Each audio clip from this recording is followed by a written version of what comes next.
Aspiración en el pasado. El futuro Nanda nació en una familia digna en la ciudad de Amsabati durante la época del Buda Padumuttara. Cuando alcanzó la mayoría de edad, tuvo la oportunidad de escuchar un discurso del Buda. Mientras escuchaba el discurso, presenció cómo el Buda nombraba a un cierto monje como el principal en la protección de sus facultades sensoriales. Aspiró a esa distinción en la enseñanza de algún Buda futuro. Después de hacer ofrendas extraordinarias al Buda, expresó su aspiración. El Buda predijo que la aspiración se cumpliría. Vida ascética en su existencia final. El futuro Nanda nació como hijo de Mahapajapati Gotami, la madre adoptiva del Buda, en la ciudad de Kapilavatthu. Nació 2 o 3 días después de que el Bodhisattva, el príncipe Siddhartha, naciera de la reina Maya, quien era la hermana mayor de Mahapajapati Gotami. En el tercer día de su primera visita a Kapilavatthu, el Buda admitió al príncipe Nanda en la sangha. Los detalles de la historia de Ben Nanda se han dado en el capítulo 20b. Aunque el príncipe Nanda había adoptado la vida monástica, las palabras conmovedoras de la princesa Janapada Kalyani resonaban siempre en sus oídos: «Mi señor, regresa a mí pronto». A menudo imaginaba que su antigua amada esposa estaba a su lado. Al no encontrar consuelo en la enseñanza, intentó escapar del monasterio Nigrodharama. Pero no había avanzado más allá de un matorral cuando pensó que el Buda estaba frente a él, y se vio obligado a regresar al monasterio con una mente arrugada como una pluma quemada. El Buda conocía la angustia de Ben Nanda, su total negligencia y su insatisfacción con la vida monástica.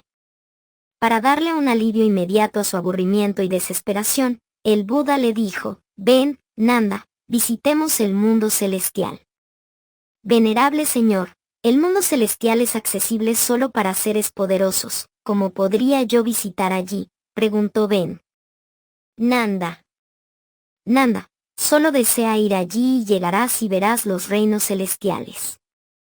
El relato anterior está tomado del comentario sobre la colección de discursos numéricos, Anguttara Nikaya. El siguiente relato sobre Ben Nanda se basará en el discurso sobre Nanda, Nanda Sutta, UD 3.2, y su comentario. El objetivo del Buda era aliviar los dolores de apego en la mente de Nanda mediante una estrategia. Entonces, como si tomara a Nanda del brazo, el Buda, por medio de sus poderes sobrenaturales, llevó a Ben Nanda al reino de Tabatimsa. En el camino, el Buda le permitió ver a una vieja mona decrépita sentada desoladamente en el tocón de un árbol quemado en un campo de arroz quemado, con la nariz, las orejas y la cola quemadas tras un gran incendio forestal. En este asunto, el Buda llevó a Nanda personalmente al reino de Tabatimsa para que experimentara el contraste evidente entre la naturaleza de la existencia humana y la existencia de los devas. Cuán baja es la primera en comparación con la segunda. Solo mostrando el reino de Tabatimsa, el Buda podría haber abierto la vista del reino de los devas mientras permanecía en el monasterio de Jetavana. O bien podría haber enviado a Nanda solo con su poder de Buda al reino de Tabatimsa. La magnificencia del reino de los devas fue impresionada a propósito en Nanda para que tomara como objetivo de su meta la tarea del entrenamiento triple de un monje, que consideraría agradable y valioso. En el reino de Tabatimsa, el Buda le mostró a Devakana, o doncellas divinas, que tenían pies carmesí como el color de los pies de la paloma, que estaban entreteniendo a Sakka, el señor de los devas. Luego siguió un diálogo entre el Buda y Ben Nanda. Buda: Nanda, ¿ves a esas 500 Devakana cuyos pies son carmesí como el color de los pies de la paloma? Nanda: sí, venerable señor. Buda: ahora, responde mi pregunta con honestidad. ¿Qué piensas de esto? ¿Quién es más hermosa? ¿Estás Devakana o tu antigua esposa, la princesa Sakyana Janapada Kalyani? ¿Quién es más atractiva? Nanda: venerable señor, comparada con estas Devakana, Janapada Kalyani me parece como la vieja mona decrépita que vimos en nuestro camino aquí. No puede compararse con estas chicas que son mucho más superiores a ella, mucho más encantadoras, mucho más atractivas. Buda, Nanda, practica bien tu vida monástica. Hazte feliz en la enseñanza. Te aseguro que si lo haces, tendrás estas 500 de bacana. Nanda. Venerable señor, si el afortunado me asegura que obtendré a estas encantadoras chicas con pies carmesí, me haré feliz en la enseñanza y permaneceré con el afortunado. Después de ese diálogo en el reino de Tabatimsa, el Buda trajo a Ben Nanda instantáneamente al monasterio de Jetavana como si lo tomara del brazo. La estrategia del Buda debe entenderse aquí.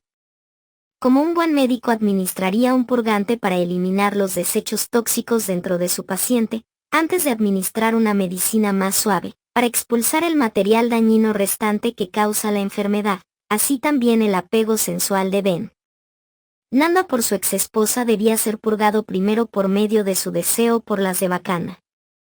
Después de eso, el Buda dirigiría los esfuerzos de Ben Nanda hacia la práctica del noble camino mediante el cual podría deshacerse de las impurezas restantes. Además, la razón para establecer un objeto sexual, como las doncellas divinas para Nanda, a quien el Buda desea establecer en la práctica noble marcada por el celibato, debe entenderse. El Buda está dando un objeto visual temporal de mucha mayor atractivo para que Nanda pudiera olvidar fácilmente a su antigua esposa. Al darle su garantía a Nanda para alcanzar ese objetivo, el Buda tranquiliza la mente del joven monje. Incidentalmente, el curso del discurso del Buda, que usualmente progresa desde la obtención de la gloria celestial por parte de un seguidor hacia el camino y el fruto, también debe entenderse de manera similar. Desde el momento en que regresó al monasterio de Jetavana, Ben Nanda persiguió arduamente la práctica monástica, con el objetivo de obtener alas de bacana. Mientras tanto, el Buda había dado instrucciones a los monjes para que rodearan el lugar de meditación de Ben Nanda y dijeran: se dice que cierto monje está esforzándose mucho en la práctica monástica para obtener alas de bacana bajo la garantía del afortunado. Los monjes dijeron: muy bien, venerable señor. Y fueron alrededor, al alcance del oído de Ben Nanda, diciendo: se dice que Ben Nanda está esforzándose mucho en la práctica monástica para obtener alas de bacana. Se dice que el afortunado le ha dado la garantía de que 500 de bacana con pies carmesí como el color de los pies de la paloma serán su premio, que monje mercenario es Ben Nanda, que comerciante indigno es Ben Nanda. Cuando Ben Nanda escuchó esos epítetos punzantes, mercenario y comerciante indigno, aplicados a su nombre, se sintió muy agitado, pensando: ¡ay, qué equivocado he estado, qué impropio para un monje! Debido a la falta de control de mis facultades sensoriales, me he convertido en el hazmerreír de mis compañeros monjes. Debo proteger bien mis facultades sensoriales.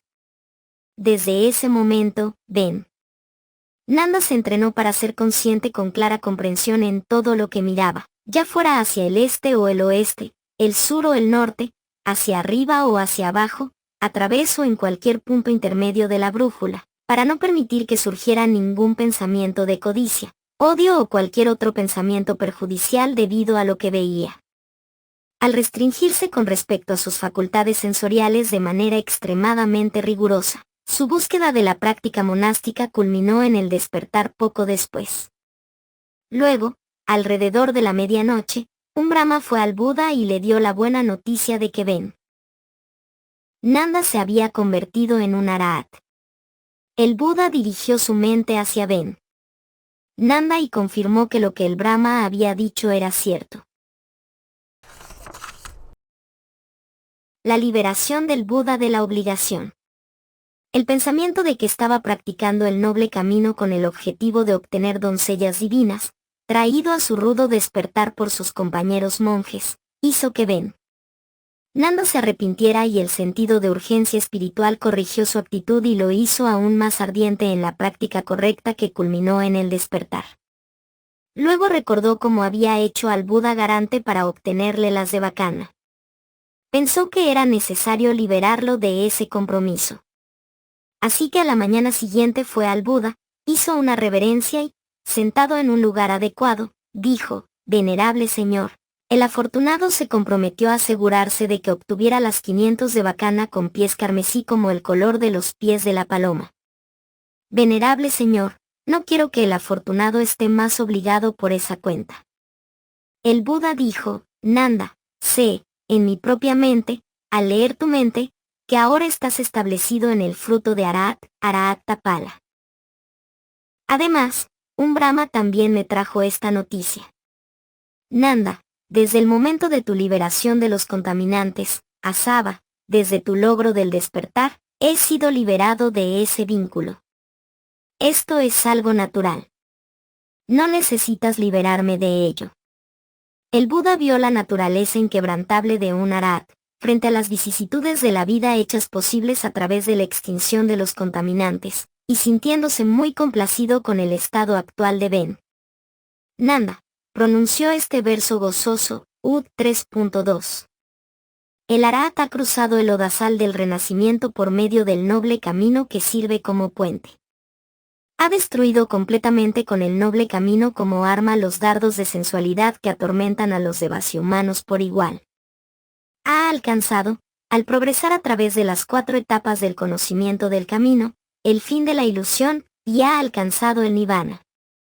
Ese monje iluminado, a diferencia de un mundano, no se estremece cuando se enfrenta al dolor o al placer.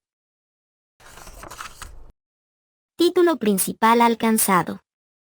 En otra ocasión, cuando el Buda estaba en congregación con los monjes en el monasterio de Jetavana, declaró: «Monjes, entre los discípulos monásticos masculinos que protegen bien sus facultades sensoriales, Nanda es el principal, Etadagda».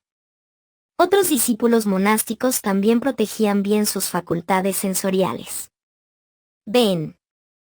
Nanda superaba a todos los demás en que, cada vez que miraba en alguna de las 10 direcciones para observar algo, lo hacía solo después de asegurarse de que tenía los 4 tipos de clara comprensión. Comprensión clara y sabia sobre los pros y contras de una acción de antemano, Sataka Sampajana. Comprensión clara y sabia sobre si una acción, aunque beneficiosa, sería apropiada para uno mismo realizarla, Sappaya. Comprensión clara y sabia para no incurrir en faltas al ir a varios lugares.